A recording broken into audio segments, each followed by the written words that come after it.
আল্লাহু আকবার। এটাই হচ্ছে ইসলামের আসল সৌন্দর্য ভাই। আপনার স্ক্রিনে যে মানুষটাকে দেখতেছেন সে কে জানেন? সে হচ্ছে ওমানের ইবরি জেলার সবচেয়ে বড় শেখ, যাতে বাংলা ভাষা বলে ধনী এবং কোটিপতি, ওমানি ভাষায় বলে থাকে শেখ। ইবরি জেলার সবচেয়ে বড় শেখ, সবচেয়ে বড় কোটিপতি মানুষটা ঈদের আনন্দ ভাগাভাগি করে নিচ্ছে সাধারণ মানুষের সাথে। আল্লাহু আকবার। এটাই হচ্ছে ইসলামের আসল সৌন্দর্য।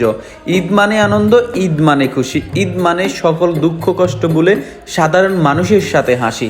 সেই হাসিটা হাসতেছে ওমানের এই কোটিপতি, যেটা ইসলামের সৌন্দর্য আবারও তুলে ধরলো। এবং আপনি কি বলতে পারবেন বাংলাদেশের কোনো কোটিপতি কিংবা লাখপতি এভাবে সাধারণ মানুষের সাথে ঈদের আনন্দ ভাগাভাগি করব?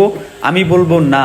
তাহলে এটা হচ্ছে ওমানের আসল সৌন্দর্য। ওমানের মানুষ কতটা ফ্রেন্ডলি এবং কতটা সাধারণ মানুষের সাথে মিশে, এই ভিডিওটা দেখলে আপনি বুঝতে পারবেন। আল্লাহু আকবার।